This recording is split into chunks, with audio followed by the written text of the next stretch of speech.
Bueno, lo que vamos a ver ahora es en esta clase cómo escribir las ecuaciones dinámicas clásicas de un campo eh, en forma general eh, eh, a partir de un principio de mínima acción. Lo que vamos a estar viendo es una generalización de lo que ustedes saben de la mecánica, que son las ecuaciones de Euler-Lagrange. O sea, el objetivo de la clase básicamente es probar y utilizar. En realidad en esta parte no les voy a hacer todas las cuentas, sino que le voy a ir dejando para que lo miren del libro de teoría de campo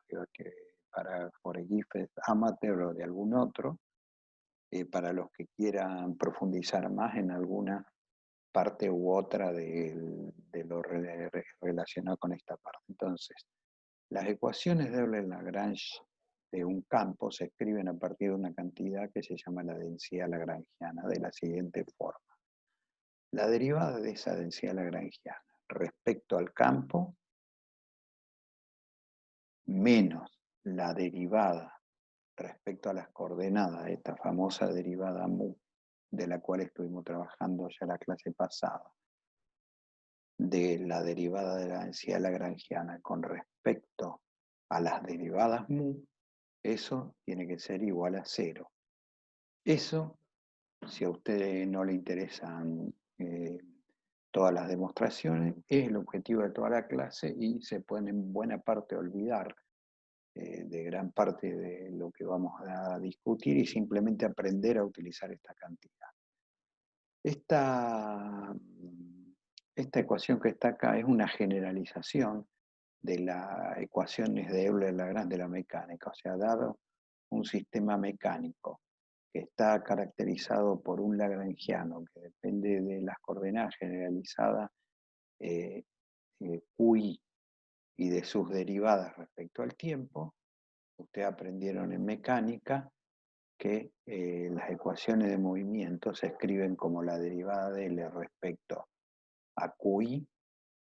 menos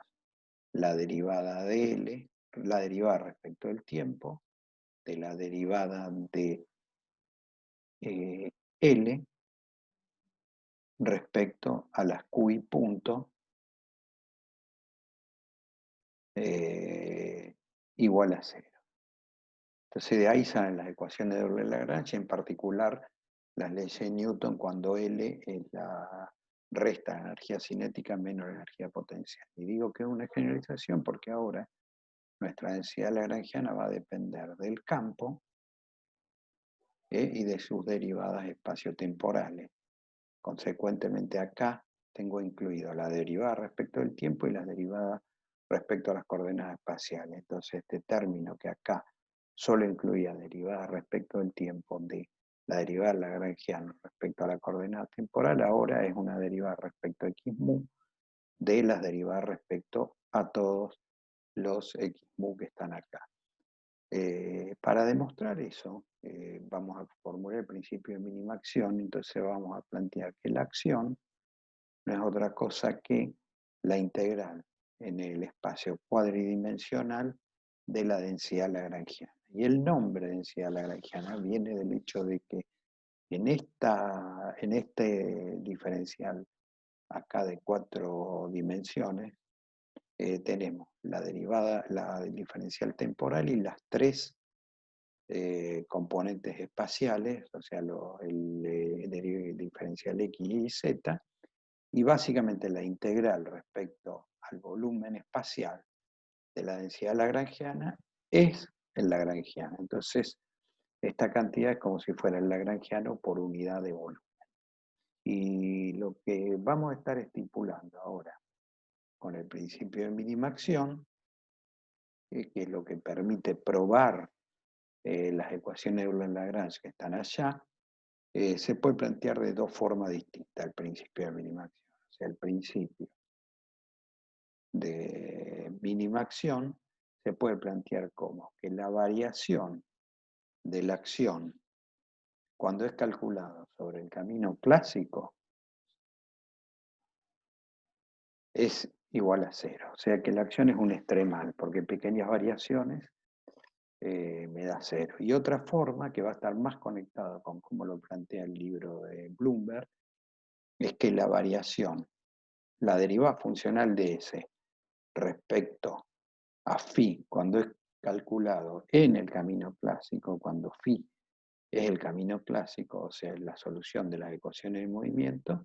es igual a 0. Estos dos planteos son equivalentes, pero implican introducir conceptos distintos. Uno es el concepto de la variación de un funcional y otro es el concepto de la derivada funcional. Entonces, para distinguir esos dos conceptos, vamos a hacer, vamos ahí además, digamos, ver cómo está tratada distinto en la bibliografía. Vamos a ver lo siguiente.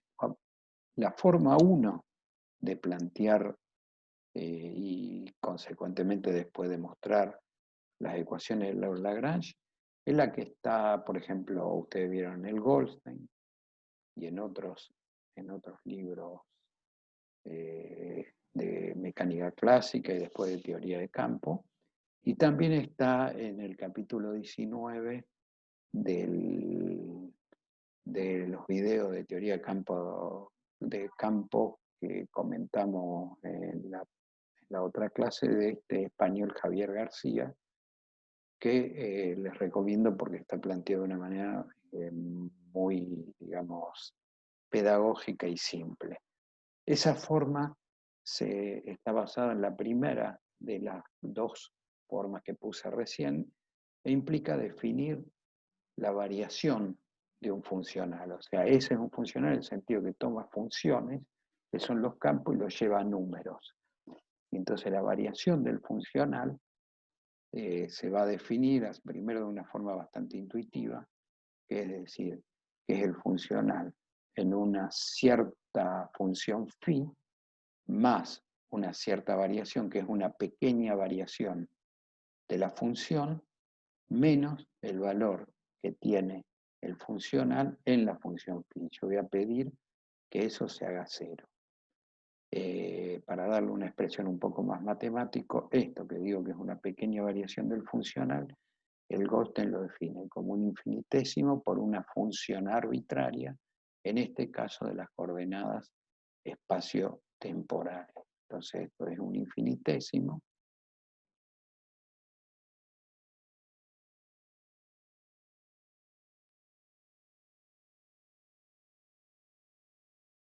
Y esto es una función arbitraria.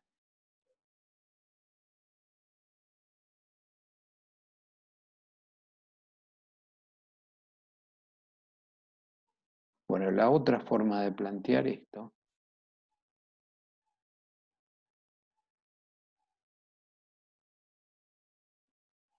que es la que está planteada en el libro de Quantum Field Theory por el Gifford Amateur, que es de alguna manera lo que yo seguí, pero es totalmente posible de intercambiar o de hacer con esto que está acá. Enseguida voy a mostrar en qué sentido son equivalentes los dos. Es definir una derivada funcional como una generalización de la derivada de funciones. O sea, tengo un funcional que depende de las funciones esta de phi, de x mu, y lo voy a derivar respecto a una de estas funciones y le voy a cambiar el nombre a la variable solo por una cuestión de que quede claro. Entonces esto se define como el límite cuando epsilon tiende a 0 del funcional en las coordenadas x' mu más epsilon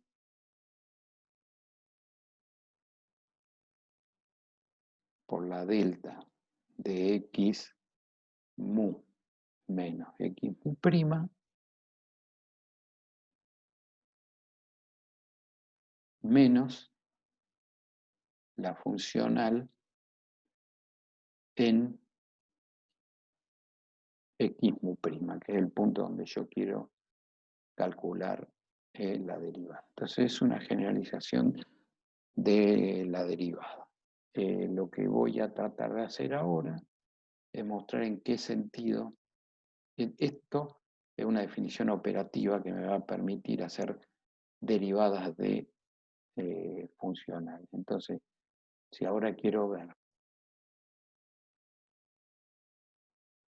en qué sentido estas dos son equivalentes, tengo que ver cómo definen los que empiezan con la variación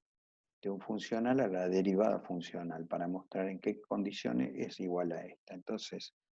la derivada funcional, cuando vengo de este lado que está acá, se define como, dada la derivada de S, ahora como función de una función phi de x mu más un cierto epsilon, esta función arbitraria de x mu. O sea, esto de la forma de Goldstein. La derivada de esto respecto a epsilon, cuando epsilon vale 0,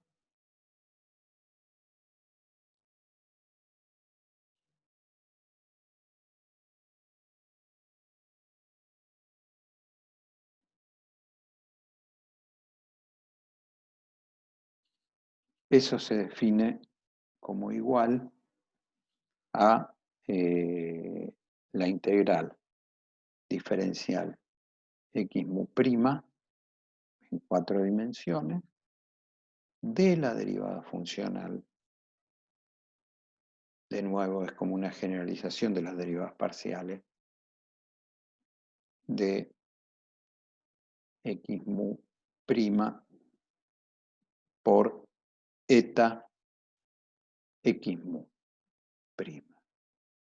Entonces, si tomo en particular a esta eta de x mu prima igual a la delta, o sea, si tomo que de todas esas funciones me voy a quedar solo con las funciones, digamos, heurísticamente, la delta es una función que solo vale distinto de cero cuando estas dos cosas son distintas. O sea, solo corro la función en el punto x mu. De todos los puntos x mu prima posible, lo corro en el punto x mu. Entonces, si tomo eso como una de los tipos de funciones arbitrarias y lo inserto en la expresión que tenía ahí arriba antes de cambiar de pizarrón, entonces tengo la derivada de esto más epsilon eta respecto a epsilon. Esto tiene que ser igual, dijimos, por la definición de derivada funcional,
bueno, entonces, si de este lado hago la integral y de este lado que está acá,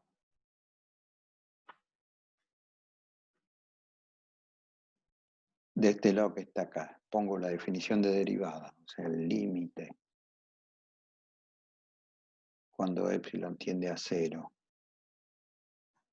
de S, de psi, el campo, más delta de x' mu menos x mu, todo esto menos S de phi dividido epsilon, y del otro lado hago la integral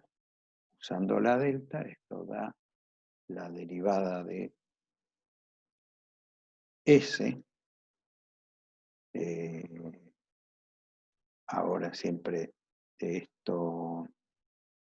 de respecto a phi, de, y ahora esta integral de acá hace que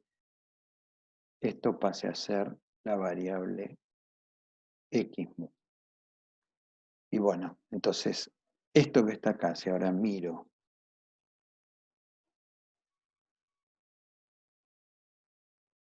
lo que tenía acá antes acá como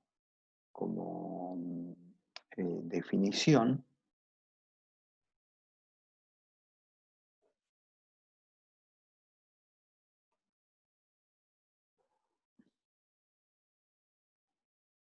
es exactamente igual a lo que obtuve recién. O sea, si ahora miro esto que está acá,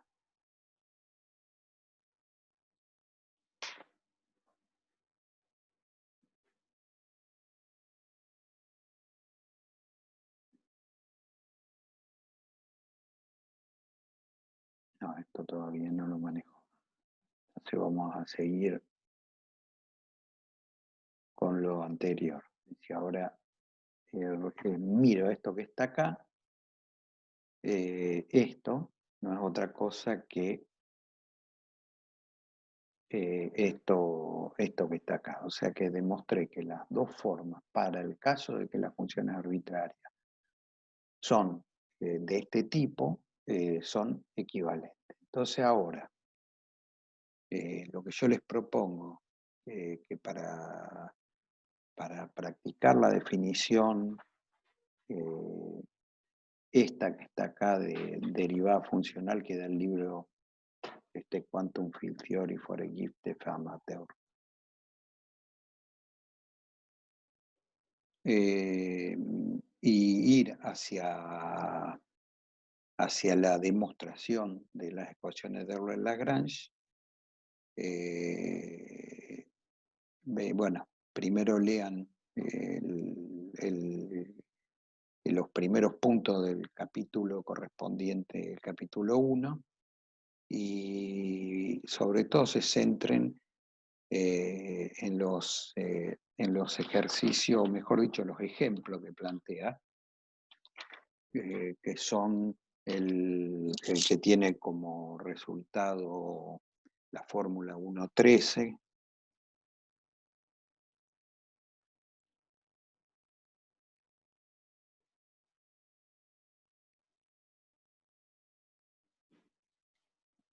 que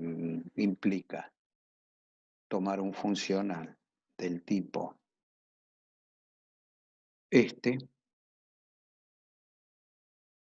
un funcional que es una integral de una función de f de x,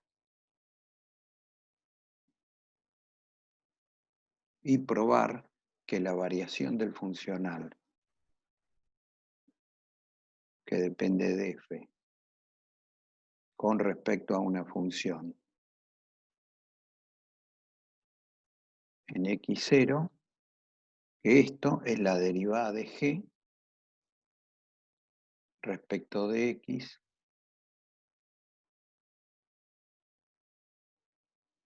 Esto aplicando la definición de derivada funcional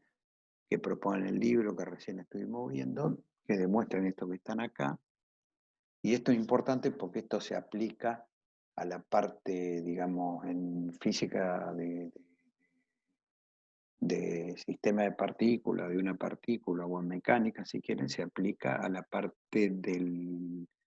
lagrangiano que contiene energía potencial, que es de la forma, la integral entre 0 y tau o t del potencial función de x diferencial t. Entonces la variación, esto que está acá, es de la forma de esto que está acá, donde x de t son esas funciones y t es la variable.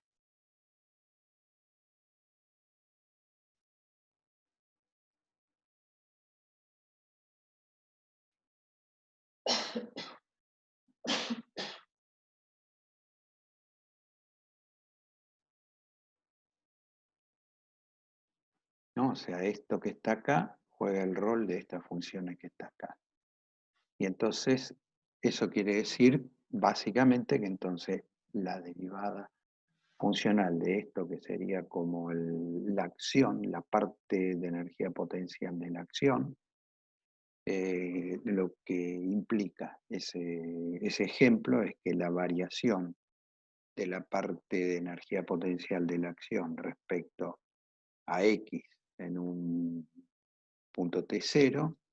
es menos, acá estoy copiando este resultado que está acá, menos la derivada de x de b de x en t0. Es lo mismo que antes, cambiando variable. Y después este otro, que a lo mejor es un poco más, tiene sus trucos, que es un poquito más, digamos, a lo mejor trabajoso, es el que tiene como resultado la ecuación 1.18 del libro ese,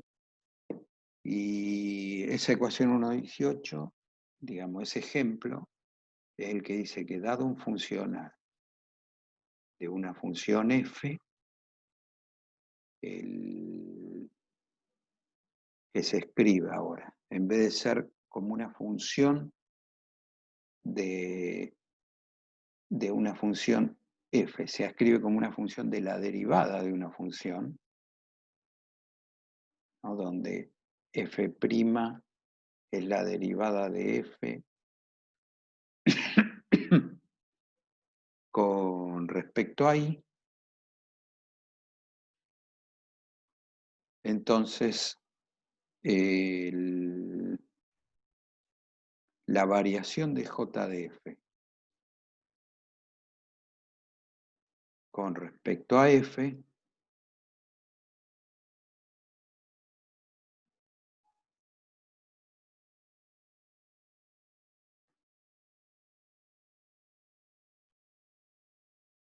es menos la derivada de x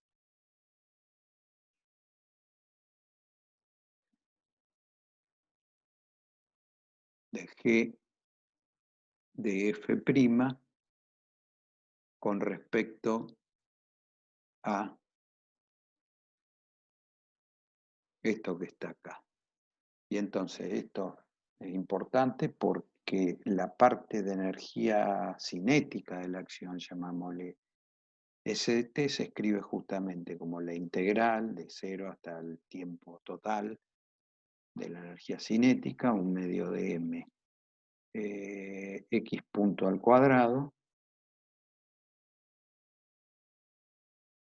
y básicamente esta función que está acá, g, es todo esto que está acá, porque función de x punto, que es la derivada de x respecto a acá, como acá f es función respecto a esto, y la variación ahora de esta s de t, aplicando la variación respecto a x de t, si ustedes hacen esto que está acá, da menos m x dos puntos, que es la masa por la aceleración, y relacionándolo con esto que está acá, esto, digamos, la igualdad de esto, o sea, imponer ahora, la acción total es la acción correspondiente a energía cinética menos o más. Vamos a ver cómo lo pusimos acá. Más, entonces, porque el menos ya está ahí. La energía potencial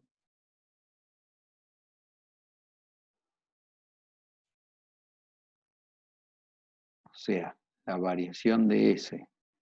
con respecto a phi igual a 0, de acuerdo a lo anterior, conduce a que m x2 puntos es menos la derivada de b respecto de phi, es menos la derivada de b respecto de x,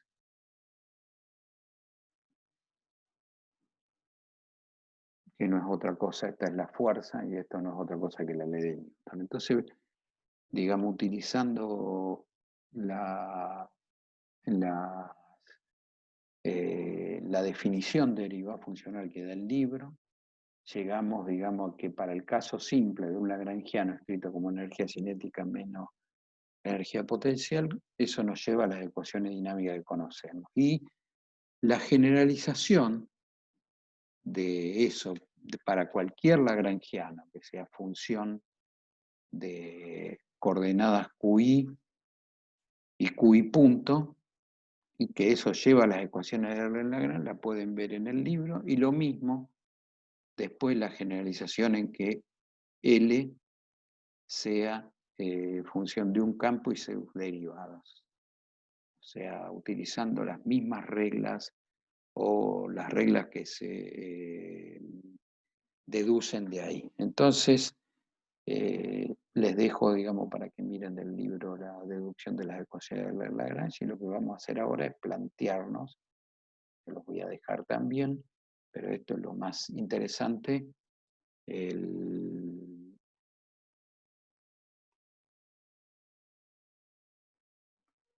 hacer ejemplos o ejercicios, algunos que están en ese capítulo, pero la mayoría son de un poco más adelante, que nos permiten ya ir hacia la teoría de campo. Entonces, el primer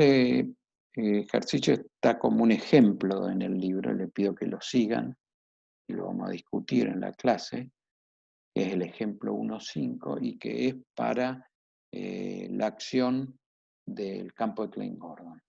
Entonces, el lagrangiano más general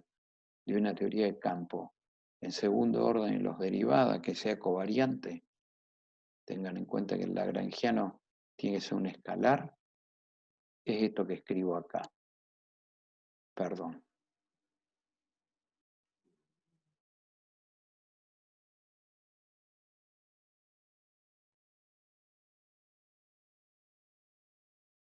Esto que estuvimos viendo cuando vimos en la clase anterior, la parte de vectores y campos vectoriales. Esta es la forma de construir a segundo orden el lagrangiano más general. Y lo que les pido entonces que de acá demuestren que construyendo la acción de este lagrangiano y aplicando las reglas de la derivación funcional que está en el libro, sale la ecuación de Klein-Gordon. El otro ejercicio es trabajar con la acción del campo electromagnético, está en un capítulo más avanzado del libro, o sea, tomar L como menos un cuarto, y acá voy a poner el tensor del campo electromagnético que introdujimos en la otra clase, y voy a saturar índice para que se forme un escalar, entonces este es el escalar más general que puedo obtener con estos tensores, y primero desarrollenlo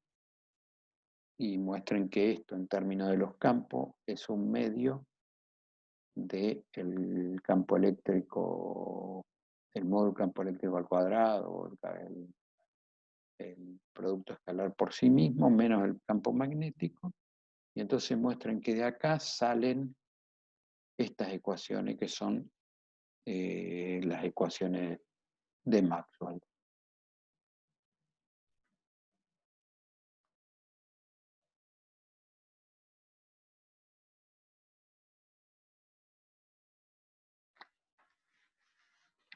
Acá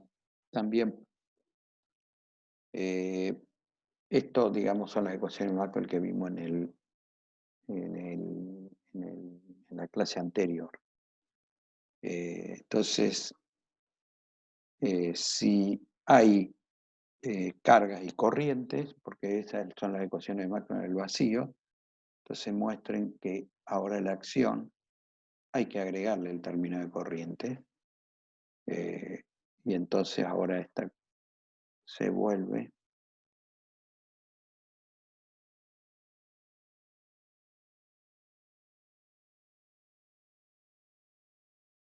donde está el cuadrivector corriente y las ecuaciones Maxwell ahora devienen la generalización de esta que está acá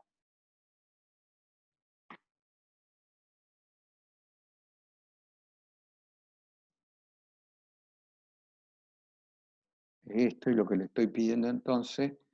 es que muestren que estas ecuaciones que están acá no son otra cosa que las archiconocidas por ustedes, ley de Gauss y ley de Ampère-Maxwell.